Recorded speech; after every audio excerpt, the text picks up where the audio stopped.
याद रखो, जो जाते हैं वो हमें एक संदेश देकर जाते हैं। ए मन, तू सोच ले ये रिश्ते संसार के कौन कौन से कैसे कैसे हैं, याद रखो। हाँ जी। धन धन सतगुरु तेरा ही आसरा। मन फूला फूला फिरे जगत में कैसा नाता रे। मन फूला फूला फिरे जगत में कैसा नाता रे। कैसा नाता रे, कैसा नाता रे। मन फूला फूला फिरे जगत में कैसा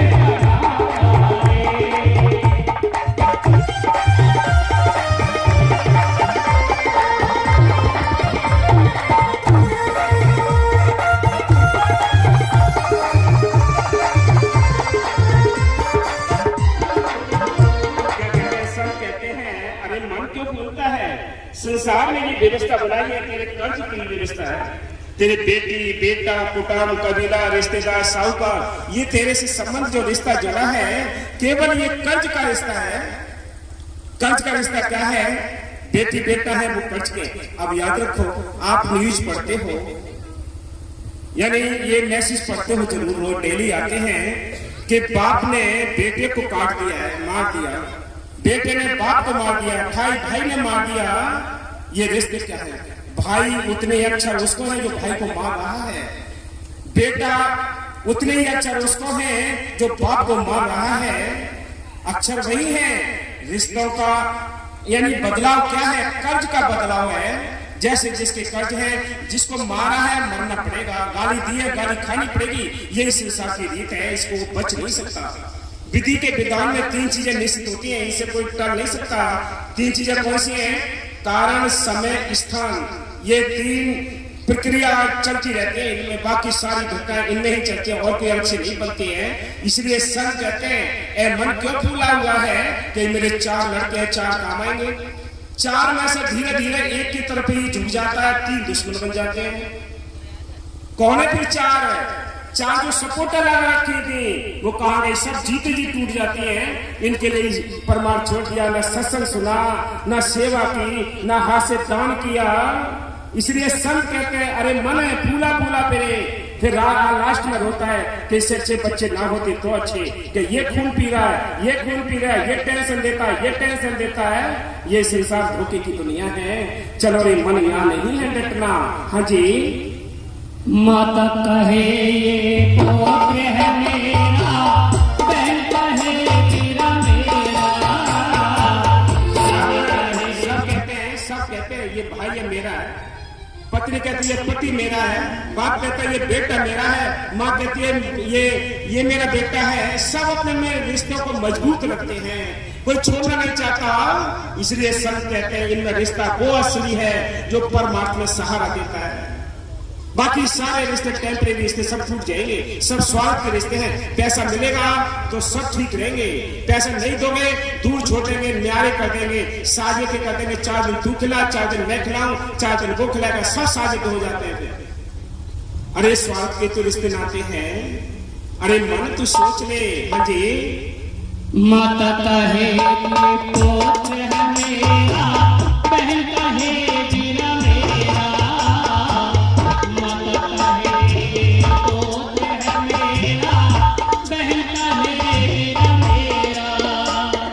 हरि कहे पूजा हमारी, हरि कहे मेरा जगत में कैसा नाता रे। मन फूला फूला फिरे जगत में कैसा नाता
देखी होगी कि भाई सती प्रथा एक प्रथा थी जो जलती हुई चिता में कूद कर उनके प्राणों को देने पड़ते थे। स्त्रियां पति बलधर्म था, लेकिन वो धीरे धीरे बंद कर दी। लेकिन ये रिश्ते आज भी कुछ कायम है, कुछ है टिकाऊ। बाकी आज 4 दिन के बाद ही रिश्ते अगर चेंज हो जाते हैं, बदल जाते हैं। पति अगर चला गया 4 दिन के बाद लोग कहने लगते हैं कहां तक बैठी रहेगी बेचारी, इतनी उम्र है। पत्नी खत्म हो जाती है तो लोग उसको उकसाते रहते हैं कि कहां तक है, बहुत लंबी उम्र है भाई, कहीं देख लो कोई साथी। रिश्ते सब बदल जाते हैं। इसलिए संत कहते हैं ये संसार की रीत है। इस संसार को समझाने के लिए ही संत आते हैं कि चलो रे मन यहाँ नहीं है डटना, ये सब धोखे की नगरी, ये कोई नहीं है अपना। यहाँ सब रिश्ते नाते जो हैं केवल कर्ज के रिश्ते नाते हैं। यहाँ हम आए हैं तो कर्मों का ऋण अदा करने के लिए आए हैं। ये कर्मों का ऋण खत्म हो जाएगा, सबको अपनी चला चली हो जाएगी। इसलिए संत कहते हैं समय रहते हुए अगर आपने भजन सिमरण करके अपने आप को पहचान लिया, अपने अंदर उस मन को देख लिया, वो भाग्यशाली है। बाकी सब यूं ही सब पशुओं के समान उम्र गुजारते चले जाएंगे। संतों ने साफ लिखा है करो करो कल का भरोसा न करो, कल किसी के हाथ नहीं आता। इसलिए संत कहते श्वास घट रही है, मौत की मुखी तक तो बढ़ते जा रहे हैं। कब जागोगे, कब इस गफलत की नींद से उठोगे, जागोगे, कब संतों की तलाश करके नाम लेकर नाम का अभ्यास करोगे। पाखंड में किसी को कुछ नहीं मिलना है। ये मूर्ति खड़ी है, किसी इंसान ने बनाई है। एक बार बाबा मस्ताना जी कहीं जा रहे थे, रास्ते में एक मूर्ति बनाने वाला कारीगर मूर्ति को रेती से रगड़ रहा था, उसको चिकना कर रहा था। बाबा जी ने रुक कर कहा भाई तू क्या करता है इसको? कि जी मैं इसको चिकना कर रहा हूं, अच्छा रंग लगेगा, ये बिकेगी अच्छी मूर्ति। तो कि भाई तू ये बता, ये रेती से इसकी खाल को छीलता है, क्या इसको दर्द नहीं होता है? कि साईं जी इसको दर्द नहीं होता है, ये इसके अंदर जान नहीं है। बाबा मस्तानी बोले पर तू ये बता कौन से नरकों में जाएगा? जब तू जिंदा है और इन जड़ चीजों को तू पुजवाएगा, इनको बेचेगा, तू कौन से नरकों में जाएगा? तू तो जिंदा है और जड़ चीज के लिए नमस्कार करता है। चेतन होके जड़ को पूजे, अकल काल ने मारी, 2 पाई की मरी मसानी पूजे दुनिया सारी। सारी दुनिया पाखंड करती है। संतों ने महापुरुषों ने कहा कि पाखंड में कुछ नहीं रे साधो, पाखंड में कुछ नहीं रे। पाखंड या भोगे 84 खोज करो घट नहीं रे।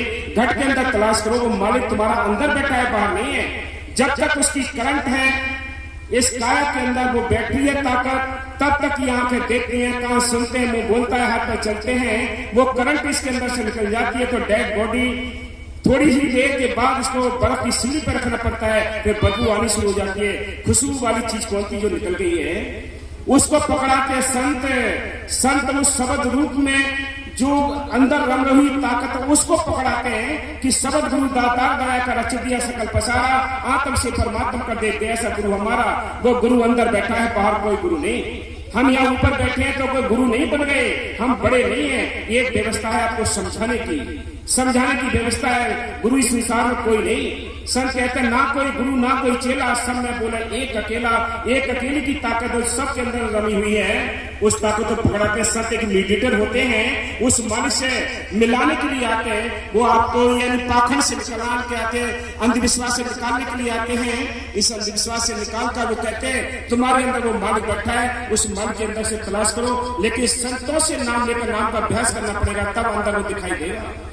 वैसे कितने आप मूर्तियों को पूज लो, कितने पत्थरों पर मत्था मार लो, कितने तीर्थों पर चले आओ, भूखे मर जाओ, कुछ नहीं बनेगा। नाम जपोरे बात श्याणी बिल्कुल जपनो होगी हमें। संतों ने कहा सिमरन मार्ग सहज का सतगुरु दिया बताया, श्वास श्वास सिमरन करो, एक दिन गुरु मिल जाए। क्या गुरु अंदर बैठा है, श्वास श्वास सिमरन करो। ना आपको कोई व्रत करने की आवश्यकता है, ना घी जलाने की आवश्यकता है, ना सामग्री जलाने की आवश्यकता है, ना लौंग जलाने की आवश्यकता है। क्या करना है, श्वास श्वास सिमरन करना है। चलते फिरते उठते बैठते हंसने में लगे रहो। बाबा मैनिया साहब जी कहते थे कि आपको कोई जरूरी नहीं कोई आदम कर रहे हैं, कोई आपने बंधन में बंधना है, बंधन काटने के लिए संत आते हैं। वो कहते हैं जब भी हो, जहां हो, प्रदेश में हो, देश में हो, जंगल में हो, बियाबान में हो, कहीं भी हो, जहां याद आ जाए मालिक के नाम की, वही नाम जपना शुरू कर दो। पूजा की व्यवस्था होती है, सारी सामग्री तैयार होती है, तब पूजा होती है। नाम के लिए कोई सामग्री तैयार करने की आवश्यकता नहीं। याद रखो, ये समय समझ गए आप इस बात के लिए, ठीक है। नहीं तो श्वास तो यही गुजर रही है, बेगार में जा रही है श्वासें। इनको रोकना है तो रोक लो। ये तो भजन ना करोगे तब भी कट जाएंगे, निकल जाएंगी श्वासें। लेकिन इनके साथ दोनों काम करते चलो। ये भाग्यवान जीवन मिला है, हीरा जन्म मिला है। ये 84 लाख दुनिया में सबसे अव्वल जीवन मिला है। एक मनुष्य मिला है जिसमें 30 लाख प्रकार के दरखत है, 27 लाख प्रकार के कीड़े मकोड़े हैं, 14 लाख प्रकार के पक्षी हैं, 9 लाख प्रकार के पानी के जीव हैं, 4 लाख में भूत प्रेत देवी देवता मनुष्य जीवन। ये सारी दुनिया में अव्वल जीवन मिला है। तो एक मनुष्य मिला है, इसमें बैठकर नहीं जागे तो आगो गधा घोड़े कीड़े मकोड़े पेड़ पौधे पशु पक्षी बनकर नहीं जाग सकते, ना कोई तुम्हें जगा सकता है। हाँ जी, जब तक जीवे माता रोवे,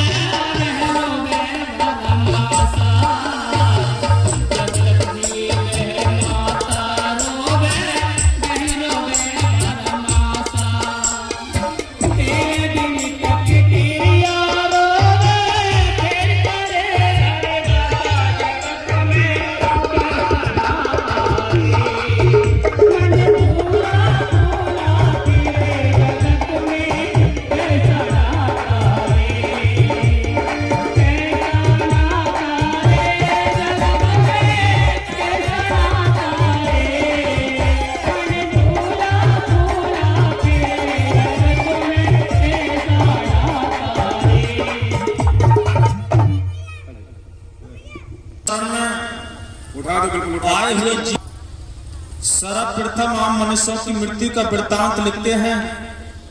मृत्यु क्या है? आत्मा सच्चे मालिक के अंश है। कहो कबीर ये राम की अंश सच्ची ताकत है। वह कभी मरती नहीं, वह केवल चोला बदलती है। में इंतकाल करना कहते हैं, जिसका मतलब है तब्दील होना, अर्थात एक अवस्था से दूसरी अवस्था में बदल जाना, या यूं कहिए कि एक चोले से निकलकर किसी दूसरे चोले में प्रवेश कर जाना। ये चोला या शरीर एक किराए का मकान है। ये किराए का मकान है, यहाँ पे छोड़ना पड़ता है। इस मरण के लिए क्या कहते हैं? इसको कहते हैं तब्दील होना, एक शरीर को छोड़कर दूसरे शरीर में जाना। लेकिन आपको नाम देकर, नाम का अभ्यास कराकर वो जीते जी मरना सिखाते हैं।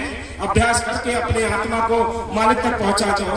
आंखें बंद करो, मालिक से मिलो, फिर नीचे जाओ, फिर जाओ। इसको जीवित मरना कहते हैं। एक दिन मरना तो वो होगा जब लकड़ियों के बीच भस्म हो जाएंगे, लेकिन जीते जी मरना ये संत सिखाते हैं। हाँ जी, जो आत्मा को जीवन व्यतीत करने के लिए मिलता है, इसमें आत्मा अपने प्रारब्ध कर्मों का भुगतान करती है। प्रारब्ध 3 प्रकार के कर्म हम सबके साथ हैं।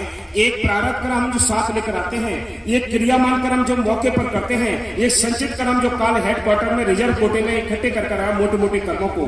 कभी ऐसा होता है कि हमने कोई कर्म किए भी नहीं है, लेकिन सजाएं भोगनी पड़ती हैं। वो हमारे संचित कर्म रिजर्व कोटे में पड़े हुए हैं। वो क्रम बाय क्रम काल निकाल कर आगे खड़े कर देता है। हाँ जी, और नए कर्म करके उनके बंधनों में फंसती रहती है। हाँ जी, और फिर उनके भुगतान करने के लिए नई नई जगह व नए नए मकान बदलती रहती है। नए नए मकान बदलती है। वो कौन कौन से मकान हैं? ये जेल की कोठरियां हैं, जिसमें 30 लाख प्रकार के दरखत भोगे हैं, 27 लाख प्रकार के कीड़े मकोड़े हैं, 14 लाख प्रकार के पक्षी हैं, 9 लाख प्रकार के पानी के जीव हैं, 4 लाख में भूत प्रेत यानी मनुष्य जीवन। ये जेल की कोठरी है। इन कोठरियों में हम अपना टाइम गुजार के आए हैं। आज ये मनुष्य जीवन कोठरी मिली है, इसके अंदर अपने छुटकारे का बंदोबस्त करने के लिए टाइम मिला है। अगर ये बंदोबस्त नहीं किया तो आगे समय यूं ही बर्बाद हो जाएगा। हाँ जी, इस प्रकार से आवागमन का चक्र चलता रहता है। ये शरीर एक यंत्र है जिसके द्वारा इस भौतिक दुनिया से संबंध कायम रखा जाता है। हम जीवित रहते हुए भी इसके बंदी नहीं हैं। फिर हम इसमें कैद क्यों हैं? क्योंकि हम अपनी वास्तविकता से बेखबर हैं, व अपने शरीर को ही अपना जीवन मान बैठे हैं। अपने शरीर को ही जीवन मान बैठे। जीवन तो और दुनिया में भी मिलेगा, ये सुंदर जीवन मिला है जिसमें दोनों काम कर सकते हैं, घर गृहस्थी के कामकाज भी कर सकते हैं, मालिक को याद कर सकते हैं, इसलिए सुनहरा जीवन मिला है।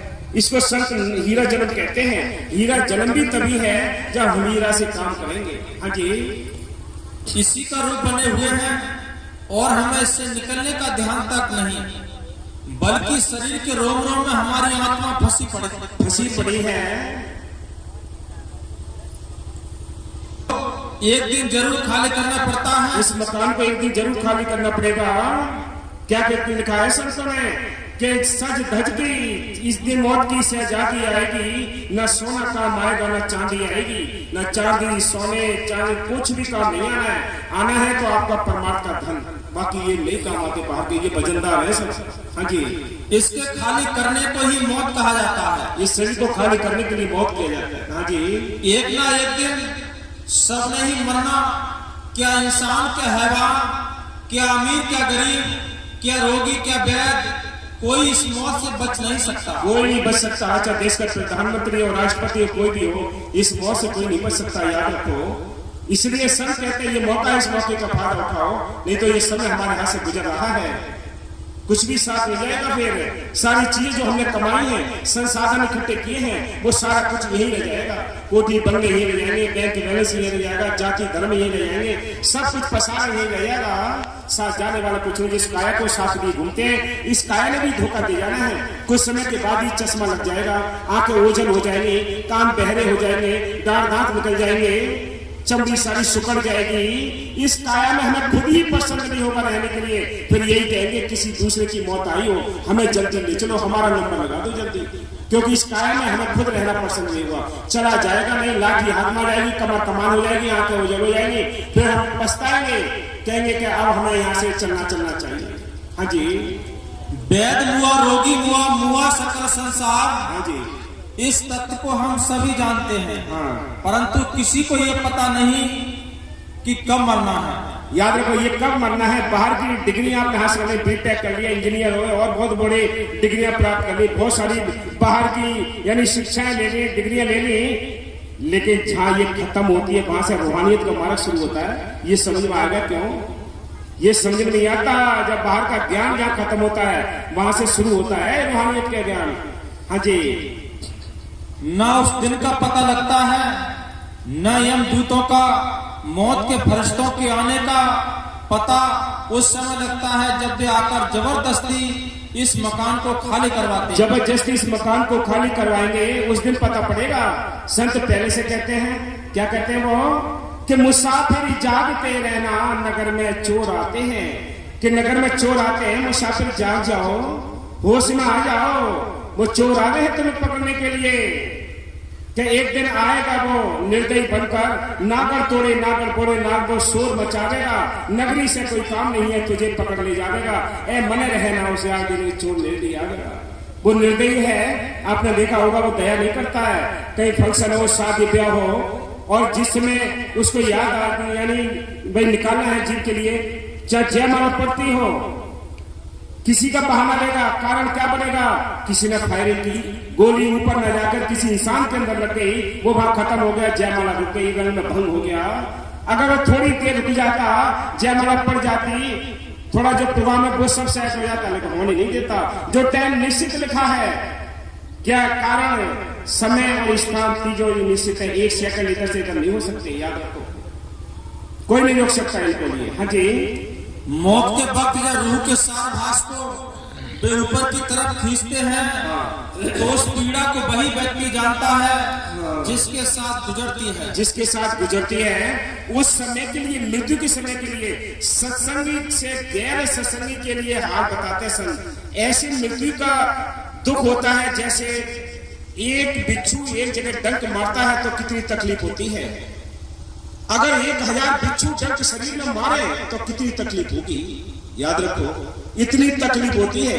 और दूसरी तकलीफ बताइए संतों ने आत्मा को निकालने के लिए, कि कांटे वाली जो झाड़ी होती है गुदा के रास्ते डालकर मुंह के रास्ते निकाला जाता है, ऐसे इस आत्मा को खींचा जाता है शरीर से। इतनी तकलीफ होती है, तभी तो टट्टी पेशाब निकल जाते हैं, हाय हाय कर जाते हैं, जीभ निकल जाती है। इसके लिए संत सुगम कर देते हैं, वो नाम जपा का सुगम कर देते हैं। तभी तो कहते हैं नाम जपो रे बात शानी बिल्कुल जग में होगी हानि। वो नाम जपाकर ये समय नहीं आता है सत्संगियों के लिए। आराम से जाते हैं, कहकर जाते हैं, खुशी खुशी जाते हैं, चेहरे कोई अकड़ते नहीं, काले पीले नहीं पड़ते हैं। ये निशानियां होती हैं नाम जपने वालों की। हाँ जी, क्योंकि जिंदगी में हमारी आत्मा कभी सुनती नहीं। हाँ, आत्मा नहीं सुनती, अभ्यास नहीं किया हमने। हाँ जी, यमदूतों को देखकर जीव ऐसे सहम जाता है जैसे कसाई को देखकर बकरा। अब यमदूतों का आखिर जब देखता है तो ऐसे सहमता, डरता, आग लगा रहे हैं, काट रहे हैं, मार रहे हैं, कभी कभी बेहोश कर देते हैं, बेहोश कर देते हैं, मारते मारते, और किसी को नहीं दिखता, उसको दिखता है ये सीन सब, तो काले पीले चेहरे पड़ जाते हैं। लेकिन ये सत्संगी होते हैं, संतों के चिताए हुए जीव होते हैं, उनके सामने संत होते हैं, काल के कोई भी कर्मचारी नहीं होते, वो डरता नहीं, खुशी खुशी विदा होता है, उसके चेहरे बिल्कुल। मृत्यु के समय जीव की भी वैसी ही हालत होती है, ऐसी हालत होती है इसकी भी। हाँ जी, अर्थात हाँ जी, बोलो। जी मगाई चढ़ गया काठ की घोड़े,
बाल इसके घास के समान जल जाएंगे, ये हाड़ इसके लकड़ियों के समान जल जाएंगे।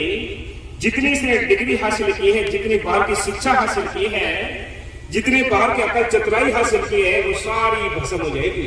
लेकिन एक राम नाम का ज्ञान वो कभी भस्म नहीं होता, वो आज भी काम आता है। लोग उनके ग्रंथ शास्त्र पढ़कर फायदा लेते हैं, वो हमेशा जिंदा रहते हैं, उन पर भी भस्म नहीं होते। इसलिए संत कहते हैं ऐसे भी ज्ञान को हासिल करो जो मन की नहर से यहाँ भी काम आए, पर लोक में भी काम आए।